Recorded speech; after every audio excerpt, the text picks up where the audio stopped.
Hello everyone, good morning. कैसे हैं आप लोग? स्वागत है आपका खान ग्लोबल स्टडीज के ऑफिशियल ऐप पर। मैं आपका जीएस मेंटर ज्ञान प्रकाश झा आपके सामने हाजिर हूं साइंस में फिजिक्स की अगली क्लास लेकर। And today we are going to discuss work, energy and power. आज हम लोग डिस्कस करेंगे कार्य, ऊर्जा एवं शक्ति।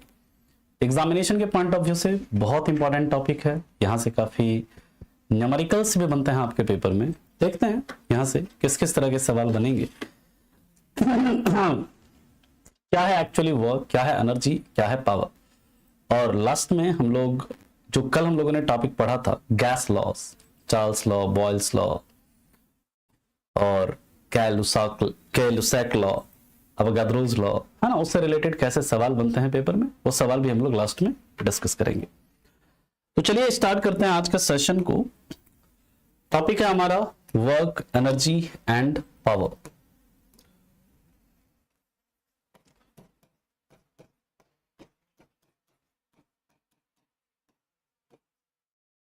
एंड पावर, कार्य, ऊर्जा एवं शक्ति। कार्य, ऊर्जा एवं शक्ति। तो सबसे पहले हम लोग बात करेंगे कार्य। सबसे पहले हम लोग वर्क की बात करते हैं। वर्क यानी कार्य क्या है? आप लोग बताइए व्हाट इज वर्क। सभी को वेरी गुड मॉर्निंग। आशीष, अंजलि, अजीत, ब्यूटी, सभी को गुड मॉर्निंग। प्रीति, बताइए क्या होता है कार्य? आप लोग क्या समझते हैं? वर्क का मतलब क्या है? हाँ जी,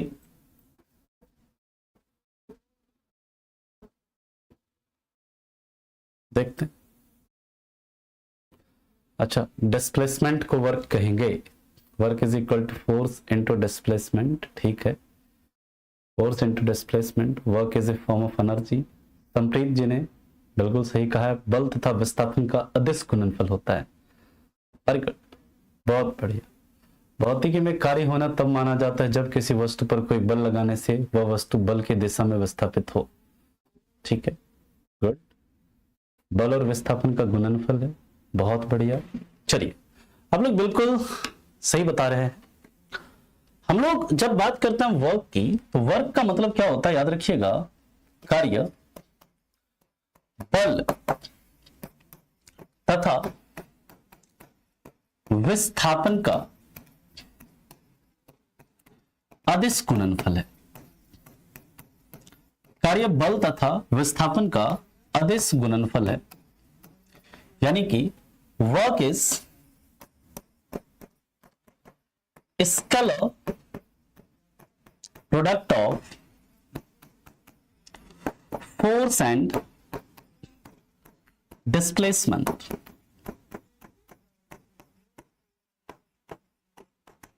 समझिएगा पहले। जैसे मान लीजिए कि कोई पिंड है, कोई ऑब्जेक्ट है, इस पर आपने कुछ फोर्स अप्लाई किया, कुछ भी फोर्स अप्लाई किया, और मान लीजिए इसमें इस फोर्स के अप्लाई करने की वजह से ये कुछ डिस्प्लेस हुआ। यहां पर हम मान रहे हैं, यहां पर हम क्या कर रहे हैं, यहां पर हम देख रहे हैं किस दिशा में, ये मान लीजिए कि फोर्स जिस डायरेक्शन में लग रहा है उसी दिशा में क्या हो रहा है, यहां पर विस्थापन हो रहा है। मान लीजिए कि यहां पर अगर हमने इसमें 10 न्यूटन का फोर्स अप्लाई किया और इस फोर्स को अप्लाई करने से, इस बल को आरोपित करने से इसमें जो डिस्प्लेसमेंट हो रहा है वो मान लेते हैं कितना, विस्थापन कितना हुआ, 10 मीटर हुआ। तो कार्य क्या है? कार्य है कि इस जो ये फोर्स लगा वो और जो डिस्प्लेसमेंट हुआ वो, इस दोनों का क्या है, ये अदिश गुणनफल है।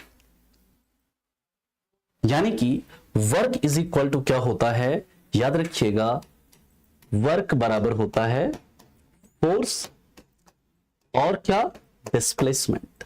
इस दोनों का क्या है, अदिश गुणनफल है। और इसे हम लोग लिखेंगे क्या, इसे हम लोग, अगर अदिश गुणनफल होता है तो इसे हम लोग लिखते हैं कार्य बराबर क्या, F into D cos theta. जब भी किसी दो वेक्टर का स्केलर प्रोडक्ट होता है तो वो क्या होता है, वहां पर क्या होता है, उसे हम लोग क्या लिखते हैं, जैसे एफ डी कॉस थीटा लिखते हैं। यहां पर कहेंगे सर एफ क्या है, तो एफ है आपका फोर्स, फोर्स यानी बल। डी क्या है सर, डी है आपका डिस्प्लेसमेंट यानी विस्थापन। और थीटा क्या है, थीटा, ये इंपॉर्टेंट, थीटा क्या है, तो याद रखिएगा यह है एंगल बिटवीन यानी बल तथा विस्थापन के बीच का कोण, बल तथा विस्थापन के बीच का कोण। समझिएगा ध्यान से, अभी बल तथा विस्थापन के बीच का कोण है ये, कि बल किस दिशा में लग रहा है और विस्थापन किस दिशा में, और उसके बीच क्या एंगल है। इसको हम कई एग्जांपल से समझेंगे। जैसे मान लीजिए ये हमारा पहला केस है, फर्स्ट एग्जांपल है, मान लीजिए ये, यहां पर आप बताओ फोर्स किस डायरेक्शन में लग रहा है, इसी डायरेक्शन में, समझना है अभी। विस्थापन किस डायरेक्शन में हो रहा है, इसी डायरेक्शन में विस्थापन हो रहा है। अगर आपसे मैं पूछूं कि यहां पर थीटा क्या हो जाएगा, यहां पर थीटा यानी कि जिस डायरेक्शन में फोर्स लग रहा है उसी डायरेक्शन में आपका विस्थापन भी हो रहा है, यानी कि यहां पर थीटा क्या हो जाएगा, 0 डिग्री हो जाएगा। यानी कि यहां पर अगर हम वर्क डन निकाला, वर्क इज इक्वल टू क्या हो जाएगा, एफ डी कॉस थीटा, यही है। क्या हम इसको लिख सकते हैं, एफ डी कॉस 0 डिग्री, क्योंकि थीटा यहां पर क्या है, 0 डिग्री है।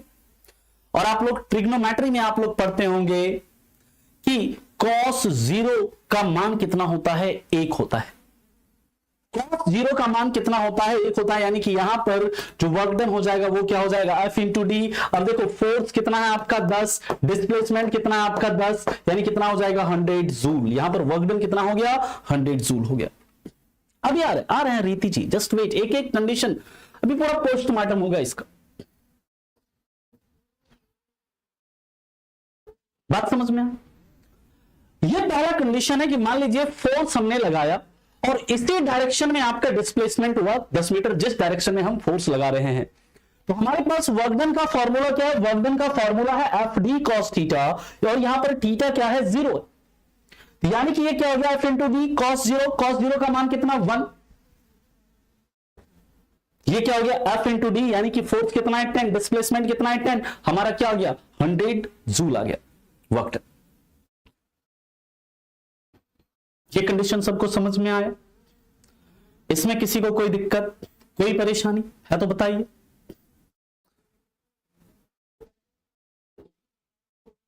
यहां तक किसी को कोई दिक्कत है इसमें? अब चलिए दूसरा कंडीशन देखते हैं। अभी अब मान लीजिए कि ये कोई पिंड है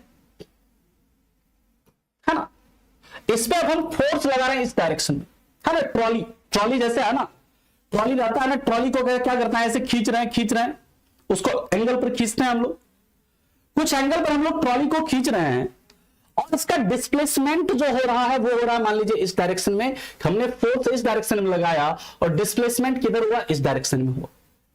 मान लीजिए ये एंगल जो है हम किस डिग्री के एंगल पर, किस कौन पर लगा रहे हैं, 60 डिग्री के एंगल पर लगा रहे हैं फोर्स। कितना फोर्स लगा रहे हैं, मान लीजिए यहां पर हमने 50 न्यूटन का फोर्स लगाया, और यहां पर जो डिस्प्लेसमेंट हुआ वो मान लीजिए 20 मीटर का डिस्प्लेसमेंट हुआ है। तो इस कंडीशन में आपका वर्क डन क्या हो जाएगा, इस कंडीशन में आपका वर्क डन हो जाएगा F D cos theta. F कितना है देखिए 50 न्यूटन है, डी कितना है आपका 20 है, और कॉस थीटा, थीटा का मान कितना है 60 डिग्री, यानी कॉस 60 डिग्री हो गया। और आप जानते हैं कॉस 60 डिग्री का मान कितना होता है, ये हो जाएगा 50 गुने 20, और कॉस 60 का मान कितना होता है 1/2। ये 2 से कितनी बार में कटेगा, 10 बार में, यानी आपका यहां पर उत्तर क्या आ गया, यहां पर आ गया 500 जूल।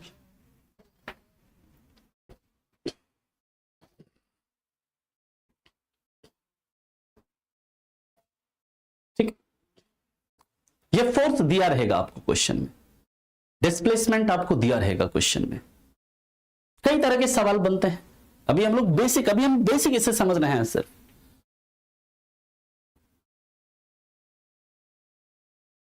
बात समझ में आई?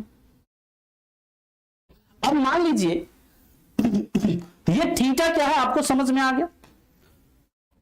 ये थीटा क्या है आपको क्लियर है सभी को? चलिए तो फटाफट पहले आप इसे लिखो, सारे पॉइंट्स को आप लोग लिखिए, फिर इसके आगे अभी चलते हैं हम लोग।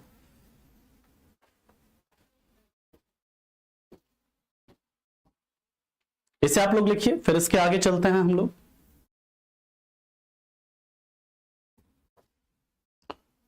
यहां तक किसी को कोई डाउट है, कोई परेशानी है तो आप बता सकते हैं।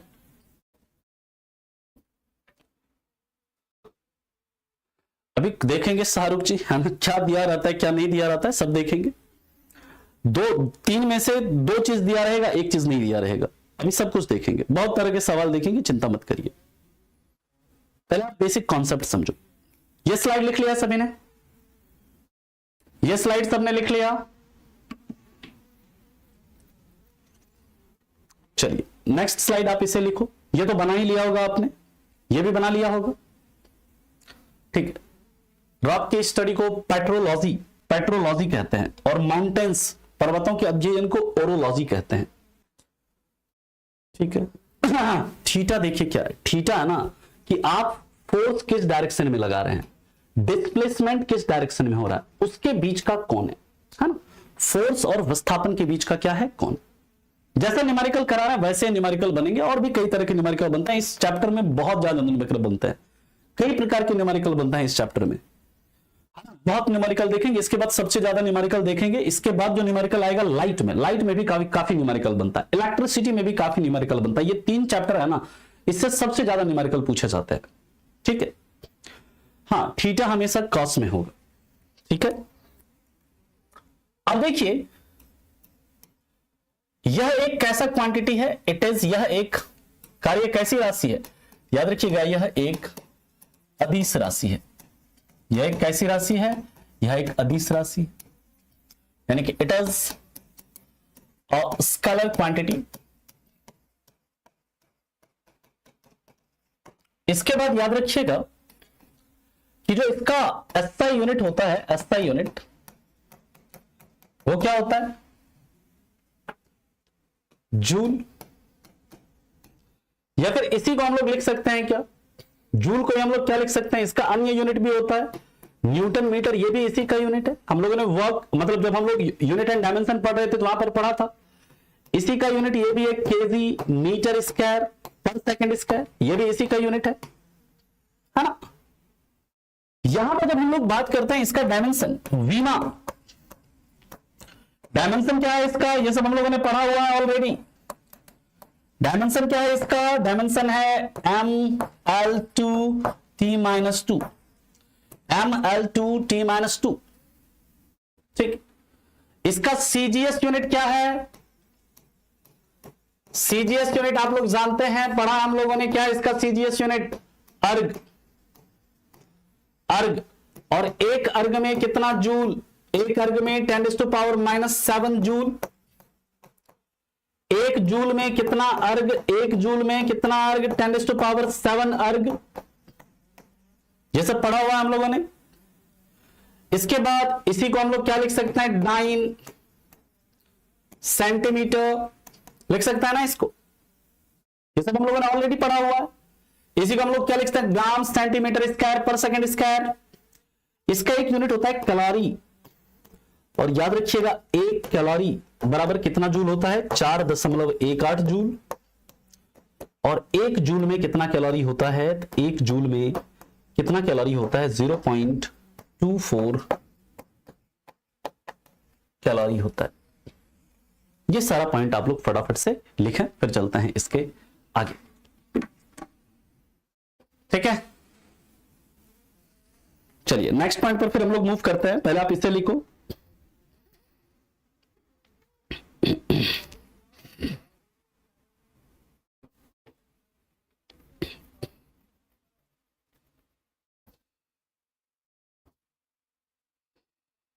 लिख लिया यहां तक,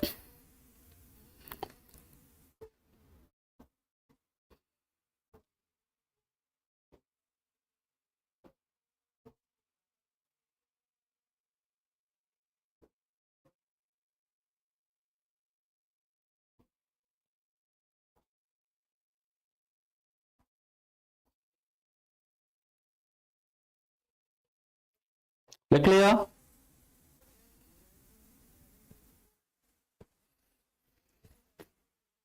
चलिए अब हम लोग बात करते हैं इसके आगे।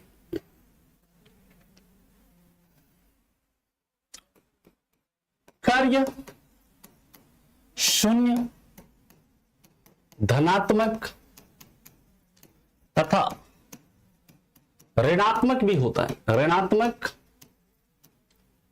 हो सकता है, यानी कि work done can be 0, work can be 0, positive and negative. Work 0 कब होगा, पॉजिटिव कब होगा, नेगेटिव कब होगा, यह अब हम लोग डिस्कस करते हैं। पहला कंडीशन है, पहला कार्य शून्य कब होगा, कार्य शून्य कब होगा, उसके बाद हम लोग करते हैं। मान लीजिए पहला कंडीशन है, ये कोई ऑब्जेक्ट, ठीक, इसके ऊपर हमने कुछ क्या किया, फोर्स लगाया 10 न्यूटन का। बट यहां पर अब आपका जो डिस्प्लेसमेंट है, मान लीजिए कि डिस्प्लेसमेंट जो है आपका क्या है, 0, यानी कि विस्थापन जो है क्या है आपका 0 है, शून्य। तो आप जानते हैं पहला कंडीशन लिख लीजिएगा, पहला कंडीशन यहां पर कि अगर विस्थापन शून्य होगा तो कार्य का मान भी क्या होगा, शून्य होगा। अगर विस्थापन शून्य होगा तो कार्य का मान भी क्या होगा, शून्य होगा, ठीक है। यानी कि अगर आपने कितना भी फोर्स लगा, मान लीजिए मैं इस बोर्ड के ऊपर मैं 100 न्यूटन का फोर्स लगा रहा हूं, 100 न्यूटन का फोर्स लगा रहा हूं, बट इस बोर्ड में कोई डिस्प्लेसमेंट ही नहीं हो रहा है, इसमें कोई विस्थापन ही नहीं हो रहा है, तो विस्थापन का मान शून्य है, तो आपका वर्क डन भी क्या हो जाएगा, शून्य हो जाएगा। If displacement is 0 then work done is 0, first condition. इसके एग्जांपल्स देखते हैं हम लोग, क्योंकि एग्जांपल यहां से पूछता है, पहले हम लोग इसका एग्जांपल देखते हैं। यहां तक पहले लिखिए,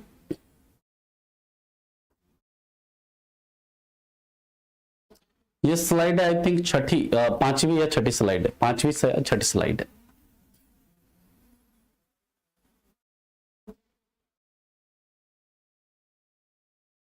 अभी अभी आते हैं संतोष जी, अभी उस कंडीशन पर, पहला कंडीशन, अभी कई सारे कंडीशन है इसमें, अभी तो पहला ही कंडीशन। यहां पर 10 न्यूटन का हमने इसके ऊपर क्या लगाया, बल अप्लाई किया, लेकिन यहां पर डिस्प्लेसमेंट जो है ना वो 0 है, डिस्प्लेसमेंट हो ही नहीं रहा है, ठीक है। सब कंडीशन थोड़ा सा सब्र रखो यार तुम लोग, है ना, एकदम ना एक के साथ चाहते हो तुम लोग कि सब कुछ सीख लो, एक एक करके सीखेंगे ना, पहले 0 वाला सीख लो, फिर पॉजिटिव वाला सीखेंगे, फिर नेगेटिव वाला भी सीखेंगे, हड़बड़ाते तुम लोग बहुत नहीं, बहुत न्यूमेरिकल पूछता है इस चैप्टर से, ठीक है। चलिए अब हम लोग बात करते हैं इसके आगे, तो इसका एग्जाम्पल लिखिएगा, पहला इसका एग्जाम्पल, अगर कोई पर्सन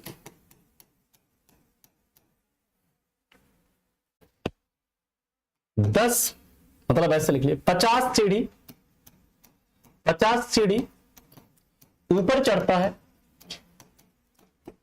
फिर नीचे उतर जाता है, 50 सीढ़ी ऊपर चढ़ता है फिर नीचे उतर जाता है, तो किया गया कार्य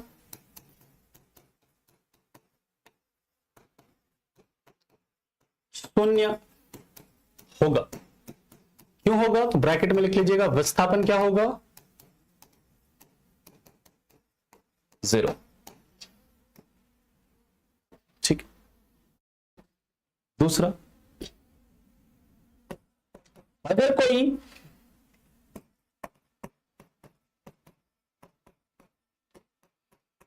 पर्सन 100 केजी का सामान लेकर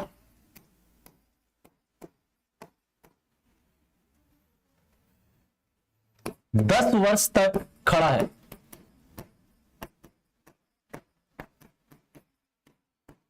तो किया गया कार्य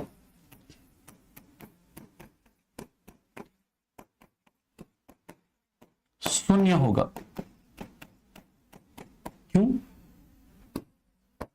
क्योंकि विस्थापन क्या होगा आपका? 0। तीसरा, अगर कोई पर्सन वॉल पर, दीवार पर 500 न्यूटन का फोर्स लगाता है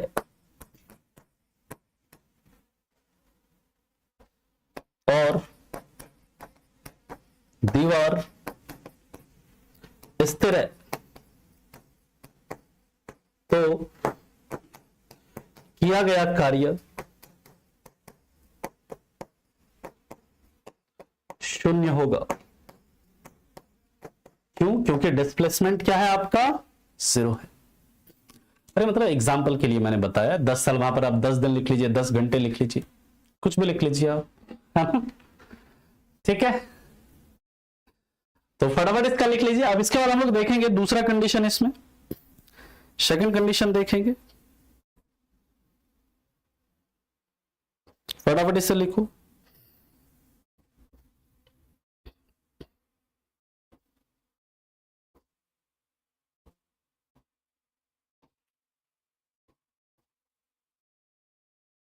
पहले इतना लिखिए, फिर हम लोग सेकंड कंडीशन पर चलते हैं।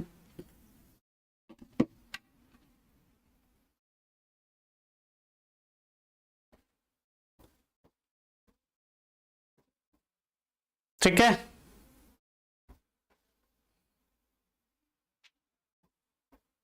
फर्स्ट एग्जांपल समझा दीजिए, सेकंड एग्जांपल समझ नहीं आया कोई बात नहीं है। फर्स्ट एग्जांपल देखिए, क्या है ना कि आप है, आप क्या कर रहे हैं, 50 सीढ़ी, ऐसे 50 स्टेयर आप चढ़ रहे हैं, चढ़ गए और चढ़ने के बाद फिर वापस उतर गए यहीं पे। आपके द्वारा विस्थापन जो आपका क्या है, डिस्प्लेसमेंट आपका क्या है? 0। यानी आप जहां थे वहीं आ गए, यानी आपके द्वारा किया गया वर्क डन कितना? 0। क्योंकि डिस्प्लेसमेंट क्या है आपका? 0 है। दूसरा कह रहा है कि अगर कोई पर्सन 100 केजी का सामान लेकर, मान लीजिए हम 100 किलो का सामान लेकर खड़े, फोर्स तो लग रहा है ना नीचे की तरफ, लेकिन हम वहीं पर खड़े हैं, तो डिस्प्लेसमेंट क्या है? 0 है। तो वर्क डन भी क्या हो जाएगा? 0 हो जाएगा। और अगर कोई, मान लीजिए हम इस दीवार को, ये दीवार है, इस पर हम 500 न्यूटन का ऐसे फोर्स लगा रहे हैं, लेकिन ये दीवार स्थिर है, इसमें कोई बदलाव नहीं हो रहा है, तो भी किया गया कार्य क्या होगा? शून्य होगा, क्योंकि डिस्प्लेसमेंट क्या है आपका? 0 है। ठीक है। हाँ, कूली वाला, इसमें कूली भी लिख सकते हैं आप, यहां पर ये कूली भी लिख सकते हैं। अभी कूली वाला और भी देखेंगे, कूली वाला एग्जांपल अभी सेकंड कंडीशन में देखेंगे। अभी का दूसरा कंडीशन,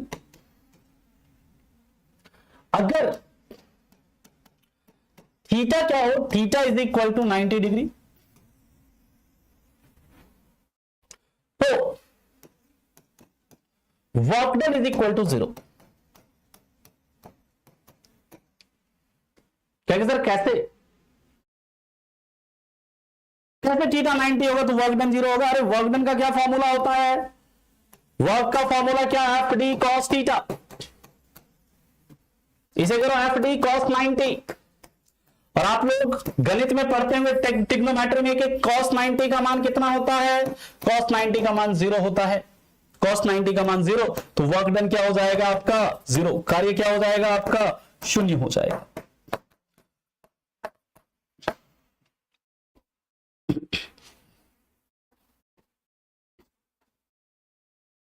एंड जब भी बल और विस्थापन के बीच का कोण क्या होगा, 90 डिग्री होगा। मान लीजिए कि आप फोर्स इस डायरेक्शन में लगा रहे हैं, कितना 100 न्यूटन का, डिस्प्लेसमेंट आपका इस डायरेक्शन में हो रहा है कितना 20 मीटर।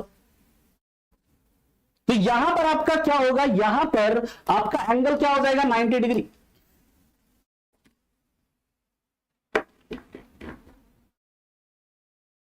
तो इस कंडीशन में आपका किया गया कार्य क्या हो जाएगा, 0 हो जाएगा। और इसका एग्जाम्पल हम लोग समझते हैं, इसका एग्जाम्पल लिखिएगा। जैसे मान लीजिए कोई कूली है, ये मान लो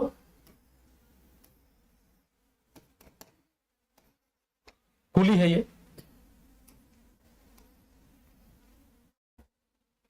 इसके स्तर पे ऐसे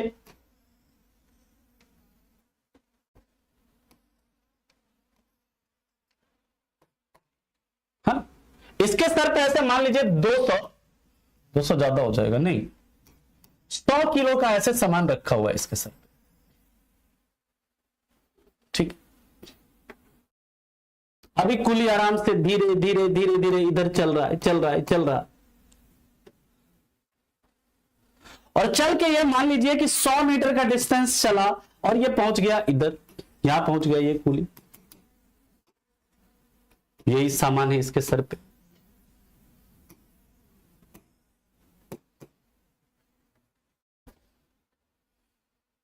ठीक है,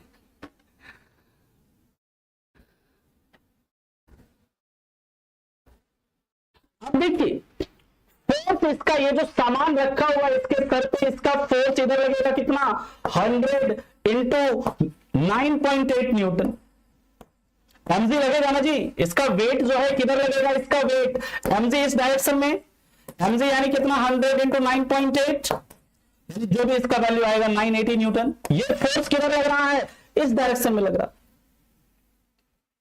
समझो।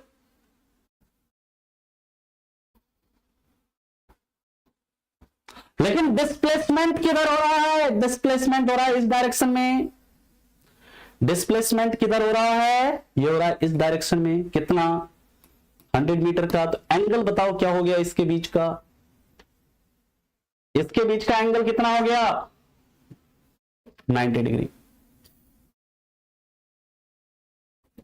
अब कूली माथा पे सामान रख के अगर 100 मीटर 200 मीटर 500 मीटर चलता है ना, तो यहां पर किया गया कार्य क्या हो जाएगा, किया गया कार्य 0 हो जाएगा। काहे कि थीटा जो है वो कितना है 90 डिग्री है। तो कंडीशन लिख लीजिएगा, इसका एग्जांपल लिख लीजिए, सेकंड वाले कंडीशन का एग्जांपल। अगर कोई कूली 100 केजी का सामान लेकर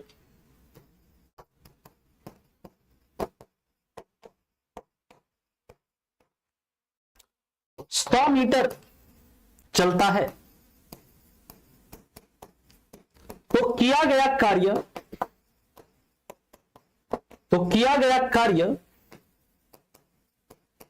शून्य होगा।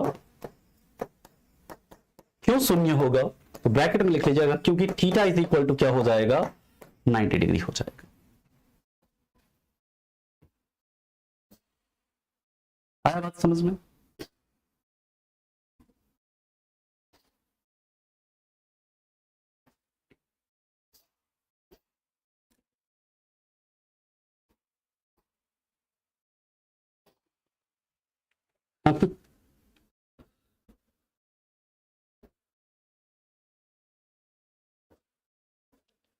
क्लियर? अब हम लोग बात करते हैं इसके आगे, सेकंड कंडीशन, कब वर्क हमारा पॉजिटिव होता है, कब वर्क हमारा पॉजिटिव होता है उसे अब हम लोग समझते हैं। mg अरे वेट है, ये जो सामान रखा है अपने सर पर, इसका भार तो नीचे की तरफ लगता है ना, इसका भार तो नीचे की तरफ लगेगा ना। mg यानी 100 इंटू जी का वैल्यू कितना होता है 9.8, ये तो लगेगा ना नीचे की तरफ। तो वह वेट क्या है, वेट तो एक्चुअली एक तरह का फोर्स ही है ना, यानी कि ये फोर्स किधर लग रहा है इस डायरेक्शन में, डिस्प्लेसमेंट किधर हो रहा है इस डायरेक्शन में।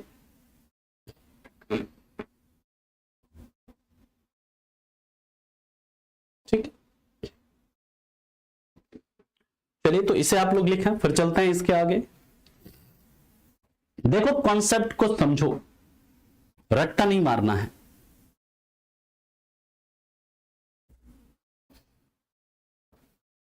एग्जाम में बिल्कुल अभी कितना कैसा सवाल बनता है सब कराएंगे, एग्जाम में क्या देगा नहीं देगा, बहुत तरह का क्वेश्चन करेंगे, थोड़ा इंतजार कर लो आप लोग, थोड़ा इंतजार करो, किस किस तरह का क्वेश्चन बनेगा सब बताएंगे आपको।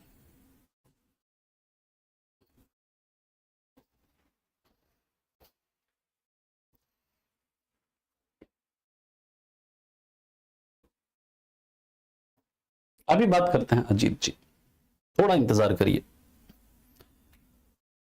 अब सेकंड कंडीशन है कि कब कार्य आपका पॉजिटिव होगा,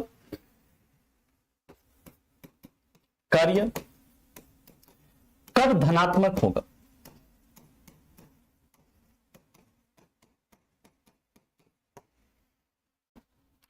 देखो अगर थीटा जो है ना, थीटा का मान क्या हो, अगर थीटा 0 डिग्री से लेकर के किसके बीच में हो, 0 डिग्री से 90 डिग्री के बीच में हो, यानी कि 90 डिग्री नहीं, 0 से लेकर के कहां तक हो, मतलब 90 डिग्री से कम तक, जैसे 90 डिग्री एंगल होगा कर्व क्या हो जाएगा, शून्य हो जाएगा। ध्यान से समझिएगा, 0 से अगर थीटा क्या है आपका 0 डिग्री है तो आपका कार्य क्या होगा, पॉजिटिव, और अगर थीटा आपका लेस देन 90 डिग्री है, यानी 90 डिग्री से कम अगर है तो कार्य आपका क्या होगा, पॉजिटिव होगा। ठीक है, लेस देन 90 डिग्री है तो कार्य क्या होगा आपका, पॉजिटिव, जैसे 90 डिग्री होगा ना वो क्या हो जाएगा, कार्य आपका 0 हो जाएगा। समझिएगा, जैसे कंडीशन है भाई, पहला कंडीशन ये कोई ऑब्जेक्ट है, इसके ऊपर मान लीजिए 20 न्यूटन का फोर्स लगाया, इसमें डिस्प्लेसमेंट कितना हो गया, इसमें डिस्प्लेसमेंट हो गया मान लीजिए कितना, 5 मीटर का। यहां पर वर्क डन क्या हो गया, एफ डी कॉस थीटा, यानी यहां पर थीटा क्या है, 0 डिग्री, थीटा क्या है आपका 0 डिग्री। और एक चीज याद रखिएगा, जब थीटा का मान 0 डिग्री होता है ना उस समय कार्य का मान क्या होता है, सबसे ज्यादा होता है। यानी जब थीटा आपका 0 डिग्री होगा, at theta is equal to 0 degree, work done is maximum.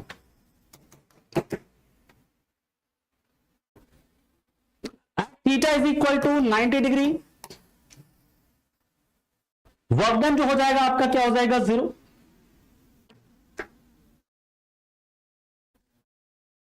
तो यहां पर जो वर्क डन होगा वो क्या हो जाएगा, फोर्स कितना है 10, डिस्प्लेसमेंट कितना है 10, और कॉस 0 है।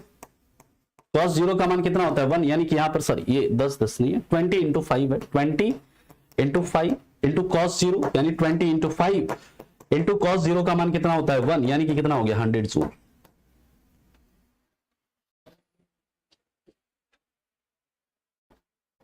इससे रिलेटेड कई सारे न्यूमेरिकल्स बनते हैं, किस किस तरह के न्यूमेरिकल्स अभी बनेंगे, हम कई सारे न्यूमेरिकल्स कराएंगे आपको अभी। यानी जब तक थीटा से का मान 0 से लेकर जैसे बढ़ाते जाएंगे 90 डिग्री से कम तक उसका मान क्या रहेगा, पॉजिटिव रहेगा। 90 डिग्री के बाद, 90 डिग्री पर 0, और 90 डिग्री के बाद जैसे लेकर जाएंगे, 90 डिग्री के बाद जैसे 100 डिग्री, 110 डिग्री, 120 डिग्री और 180 डिग्री तक क्या होगा, उसका मान नेगेटिव। ठीक है, क्लियर। अब हम लोग इससे रिलेटेड कई सारे न्यूमेरिकल्स करते हैं। सबसे पहला जैसे क्वेश्चन है, कई सारे न्यूमेरिकल करेंगे, इसी तरह के न्यूमेरिकल बनता है आपके पेपर में। अगर किसी पिंड का द्रव्यमान 20 केजी है, उस पर कुछ बल लगाने पर वह 5 मीटर पर सेकेंड स्क्वायर के त्वरण के साथ 20 मीटर विस्थापित होता है,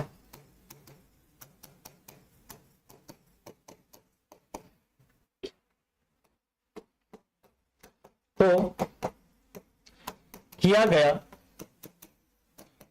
कार्य क्या होगा। यहां पर लिख लीजिएगा 20 मीटर त्वरण के साथ बल की दिशा में, ऐसे लिख लो, बल की दिशा में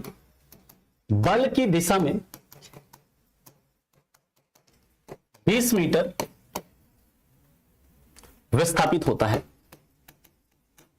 बल की दिशा में 20 मीटर विस्थापित होता है, तो किया गया कार्य क्या होगा।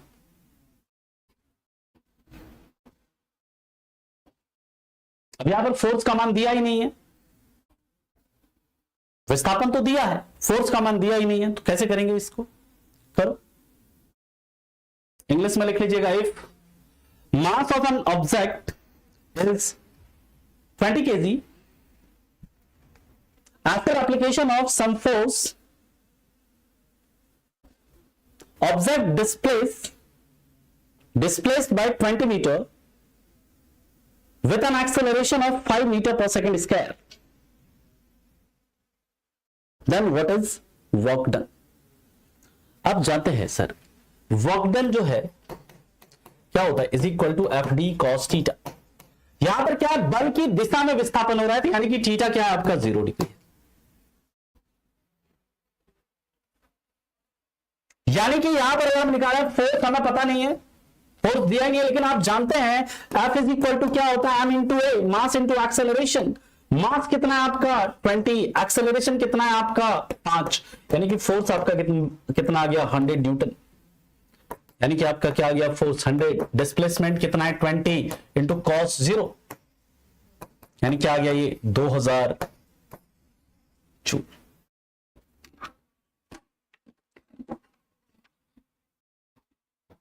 आया समझ में।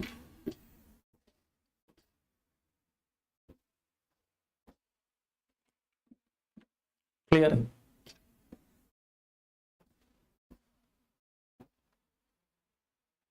दूसरा सवाल देखते हैं, और कई तरह के सवाल यहां से बनेंगे। दूसरा सवाल अब हम लोग देखते हैं।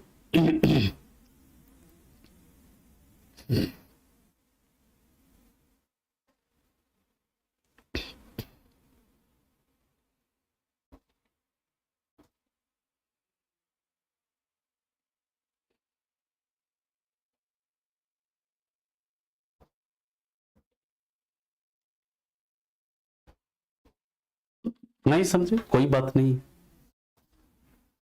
20 kg का कोई मास समझो ऐसे, ये इसका 20 kg क्या है मास, इसके ऊपर कुछ फोर्स लगाया, फोर्स का हमें मान पता नहीं, लेकिन फोर्स लगाने पर इसका जो एक्सेलरेशन हुआ, एक्सेलरेशन कितना है दिया हुआ 5 मीटर पर सेकंड स्क्वायर के एक्सेलरेशन से ये मूव कर रहा है।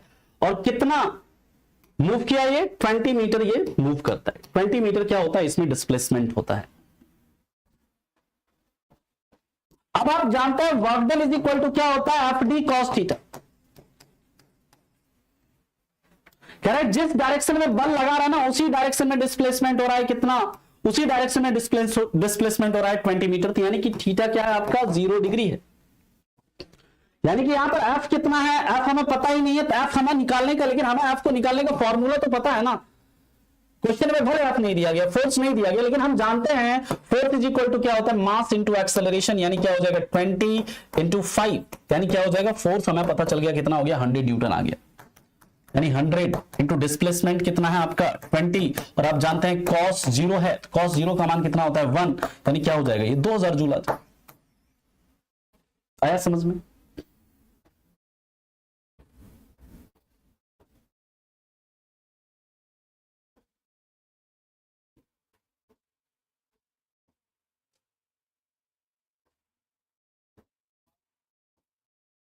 क्लियर। क्योंकि यहां पर क्वेश्चन में दिया गया है कि जो डिस्प्लेसमेंट हो रहा है वो बल की दिशा में हो रहा है, जिस डायरेक्शन में बल लगा रहा है उसी डायरेक्शन में आपका डिस्प्लेसमेंट हो रहा है। तो इससे हमें पता चल गया कि थीटा क्या है 0 है, क्योंकि दोनों का डायरेक्शन क्या है सेम है। चलिए अगर क्वेश्चन देखते हैं हम लोग, अगर किसी 50 kg द्रव्यमान के पिंड पर 30 न्यूटन का फोर्स 30 डिग्री के कोण पर लगाया जाता है तो उसमें विस्थापन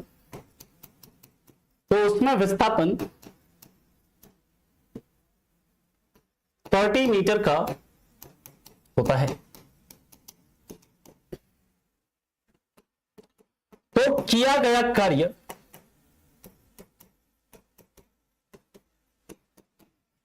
क्या होगा?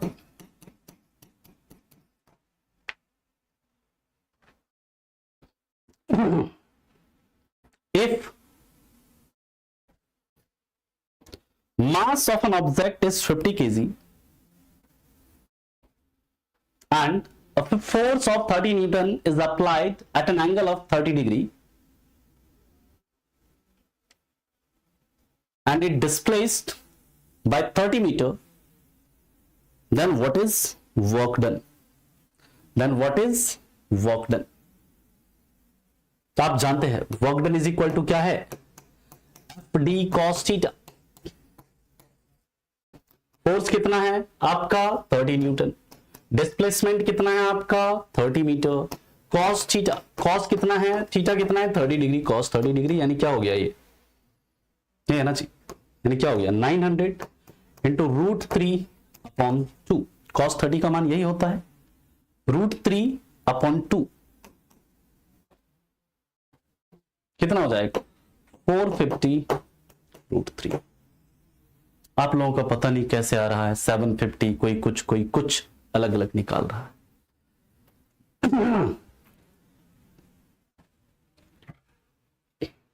ठीक है,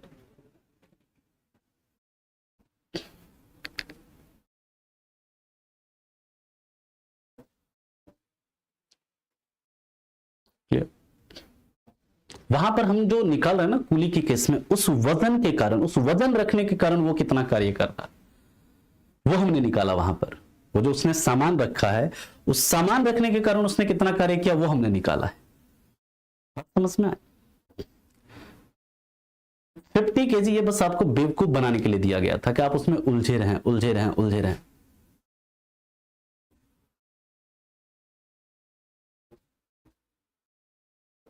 WD का मतलब वर्क डन, किया गया कार्य। आया समझ में? आगे अगले सवाल पर चलें। अगला सवाल करें।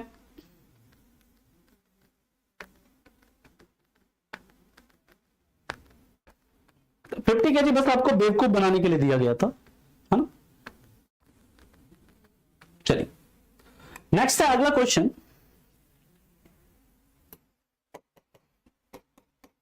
किसी वस्तु पर किसी वस्तु को 10 मीटर विस्थापित करने के लिए 10 मीटर विस्थापित करने के लिए किया गया कार्य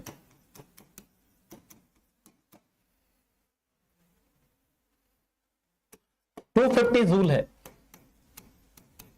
तो उसके ऊपर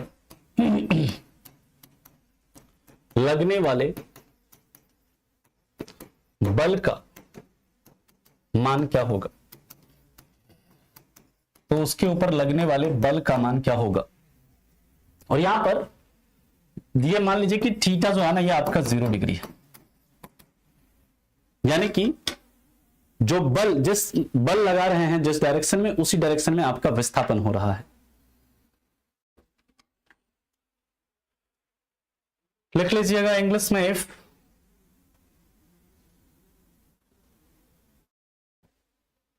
(250 joule of work is required) if 250 joule of work is required to displace an object by 10 meter, then what is force applied on object?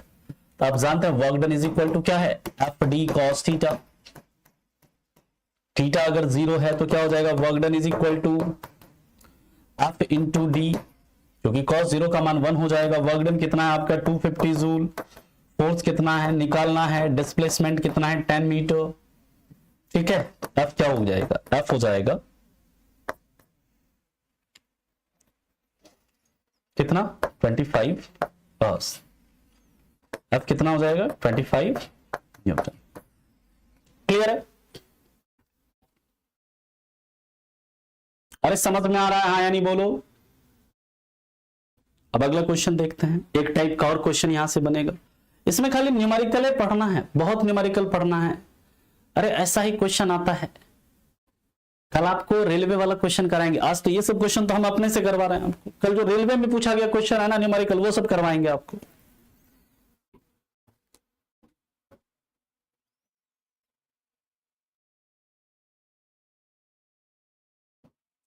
और अगला है, अगला क्वेश्चन,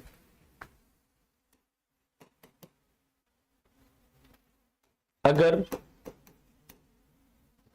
किसी पिंड पर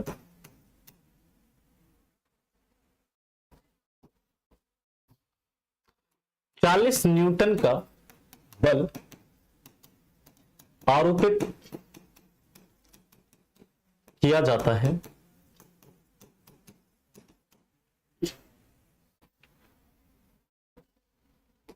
और किया गया कार्य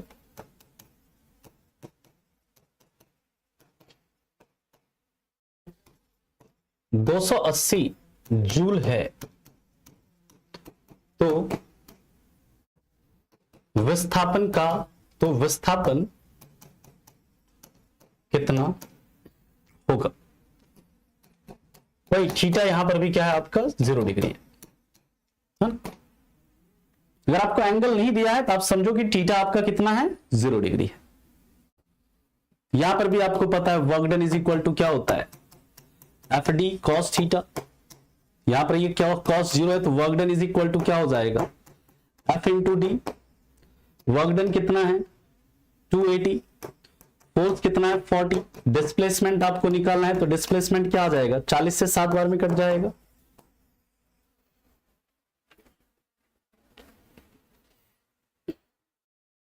बराबर है।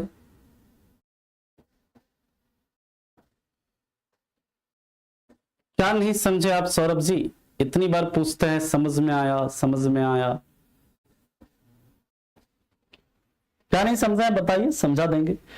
तो अभी देखिए अब हम लोग चलते हैं क्वेश्चन के ऊपर। आज का जो सवाल है उसको हम लोग डिस्कस करते हैं, जो एमसीक्यू है 8। कल जो हम लोगों ने पढ़ा था इससे रिलेटेड एमसीक्यू, इससे रिलेटेड न्यूमेरिकल जो पेपर में पूछेगा वो हम कल करेंगे।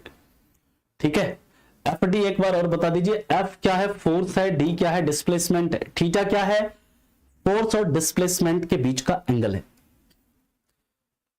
ठीक है, कराएंगे नहीं कि कल देखिए कल पेपर में रेलवे में जितने भी क्वेश्चन बनता है ना, जैसे जैसे भी क्वेश्चन बने हैं रेलवे में सब करवाएंगे आपको, टेंशन नहीं लेना। जैसे आज देखिए कल हम लोगों ने पढ़ा उससे रिलेटेड क्वेश्चन हम लोग करते हैं। सौरभ आपका डाउट लेते हैं लास्ट में, आपको जो समझ में नहीं आ रहा है वो हम लास्ट में लेते हैं। क्वेश्चन करिए। जो हम लोगों ने पढ़ा ये सब पेपर में पूछा गया क्वेश्चन है आपका।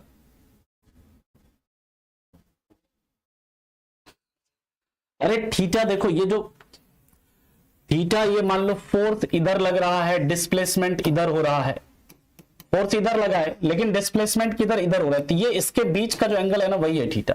मान लीजिए फोर्स भी इधर लगा रहे हैं डिस्प्लेसमेंट भी इधर हो रहा है, तो यहां पर थीटा क्या हो जाएगा 0। मान लीजिए कि फोर्स आप ऊपर लगा रहे हैं डिस्प्लेसमेंट इधर हो रहा है, यहां पर थीटा क्या हो जाएगा 90 डिग्री। तो थीटा क्या है फोर्स और डिस्प्लेसमेंट के बीच का कोण। इसलिए कोई चीज ना आप देखो कब कोई चीज क्या करते हैं ना, जब कोई चीज आप सीधा ऐसे सीधा धक्का मारिए, ऐसे सीधा धक्का मारिए तो इसमें आपको ज्यादा कार्य करना पड़ेगा।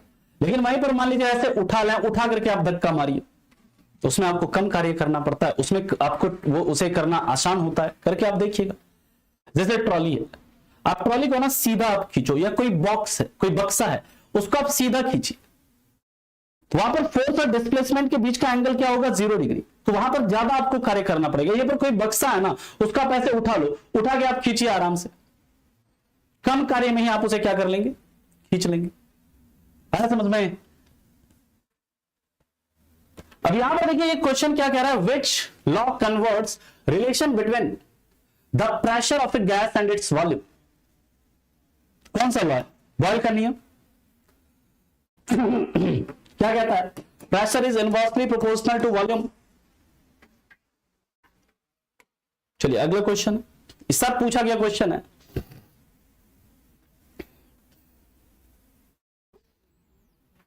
कह रहा है heat release at the time of condensation is called as. Condensation क्या होता है? संघनन। संघनन, संघनन क्या होता है? वह पॉइंट होता है, वह प्रोसेस होता है जब वाटर वेपर आपका किस में कन्वर्ट होता है? कोई गैस किस में कन्वर्ट होता है? लिक्विड में कन्वर्ट होता है।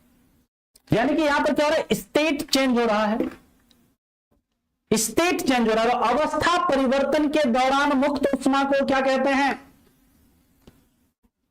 अरे बताओ, अवस्था परिवर्तन के दौरान जो ऊष्मा मुक्त होती है उसे क्या कहते हैं? उसे कहते हैं लेटेंट हीट, ना कि इवेपोरेशन।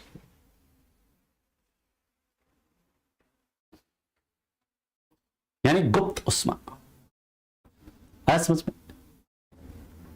अवस्था परिवर्तन है। संघनन का मतलब क्या होता है? संघनन का मतलब जब कोई गैस किस में कन्वर्ट होता है? यहां पर गैस किस में कन्वर्ट होता है? द्रव में। यानी कि यहां पर अवस्था चेंज हो रहा है ना जी। और अवस्था परिवर्तन के दौरान मुक्त ऊष्मा को ही क्या बोलता है? लेटेंट हीट या गुप्त ऊष्मा कहते हैं। रिवीजन करो। अगला क्वेश्चन है, कह रहा है which law states that the volume of an ideal gas at constant pressure is direct proportional to its temperature. Constant क्या है? प्रेशर है। जब प्रेशर कांस्टेंट रहता है, कनॉट प्लेस क्या है ट्रिक? ब्लूटूथ लगाकर कहां चलो? कनॉट प्लेस चलो। कौन? गांव वालों। Boyle's law temperature constant, Charles law pressure constant, Gay Lussac law volume constant. क्या हो जाएगा? कुछ है क्वेश्चन में, बताओ। पूछा गया क्वेश्चन है, सब रेलवे में पूछा है। देखो अगला क्वेश्चन, और according to which law at a constant temperature. अब यहां पर क्या टेम्परेचर, क्या कांस्टेंट है? Temperature. Volume of a gas is inversely proportional to pressure.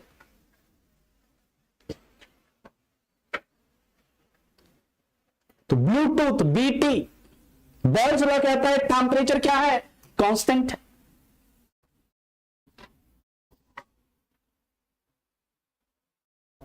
बराबर है जी। चलो बहुत बढ़िया। अगला क्वेश्चन देखो, correct. Charles law is observed eight.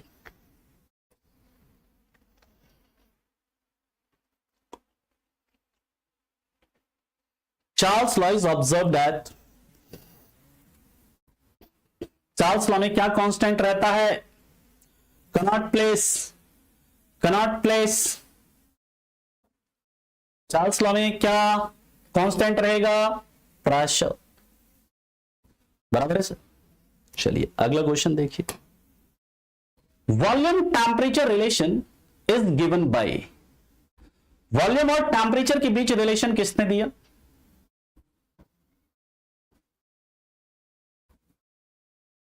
Volume temperature के बीच रिलेशन किसने दिया? यानी कि प्रेशर कांस्टेंट है तो volume is directly proportional to temperature. Pressure constant किस में रहता है?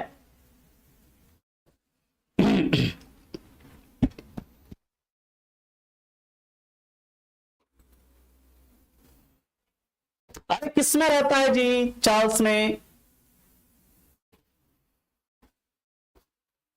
चलो अगला क्वेश्चन देखो, न्यूमेरिकल भी बनता है कैसे यहां से। If pressure is doubled for a fixed mass of a gas, its volume will become। कह रहा है कि मास फिक्स्ड है, कह रहा है प्रेशर को डबल कर दिया, उसका वॉल्यूम क्या होगा? According to Boyle law, pressure is inversely proportional to its volume. Pressure को अगर आप दुगुना करोगे तो वॉल्यूम क्या हो जाएगा? आधा हो जाएगा, है ना जी। क्या हो जाएगा? आधा हो जाएगा। सही उत्तर क्या हो जाएगा? 1/2 टाइम, है कि नहीं? इससे रिलेटेड और क्वेश्चन करवाएंगे आपको, चिंता मत करिएगा, आगे और भी क्वेश्चन कराएंगे। कह रहा था volume of A given mass of a gas at constant temperature and 10 atmospheric pressure is 10 litre. कह रहे 10 एटीएम पर जो वॉल्यूम है वो कितना है, 10 लीटर है। Temperature constant. कह रहे अगर हम प्रेशर को क्या कर दें, 5 एटमॉस्फेरिक कर दें तो आपका वॉल्यूम क्या होगा।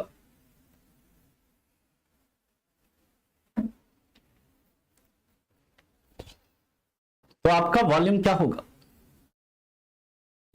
अरे भाई प्रेशर आधा हुआ है, टेम्परेचर पर pressure is inversely proportional to volume.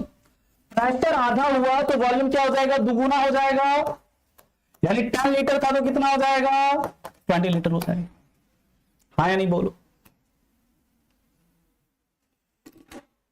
तुम लोग ना दिमाग का प्रयोग नहीं करता है, तो अलमीरा में बंद करके रखा है कि एग्जाम के दिन यूज करेंगे,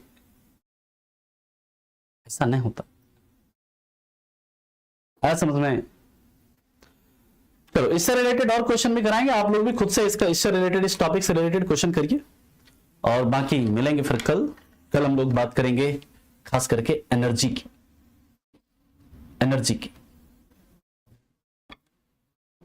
ना राज्य वगैरह के हिसाब से अलग अलग क्वेश्चन नहीं आता रेलवे में, है ना।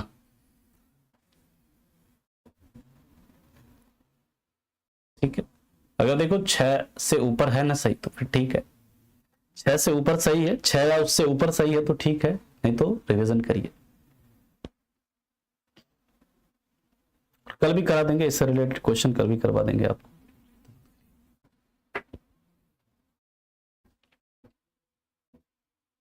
अरे लास्ट वाला देखो क्या कह रहा है ना, कह रहा है कि टेम्परेचर कांस्टेंट है, कह रहा है कि 10 एटमॉस्फेरिक प्रेशर पर वॉल्यूम कितना है, 10 लीटर है। अगर हम एटमॉस्फेरिक प्रेशर को क्या कर दे रहा है, 5 कर दे रहा है, तो वॉल्यूम क्या हो जाएगा। अरे प्रेशर क्या कर रहे हैं, कम कर रहे हैं, कितना, आधा। प्रेशर आधा करेंगे तो प्रेशर क्या होता है, इनवर्सली प्रोपोर्शनल होता है ना वॉल्यूम के। प्रेशर को आधा करोगे तो वॉल्यूम क्या हो जाएगा, दुगुना हो जाएगा। पहले वॉल्यूम कितना था, 10 लीटर, तो वॉल्यूम अब कितना हो जाएगा, 20 लीटर, इसका दुगुना हो जाएगा। कुछ है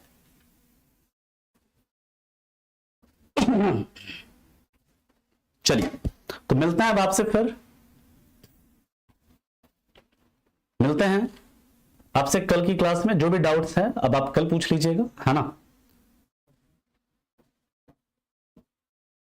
ठीक है,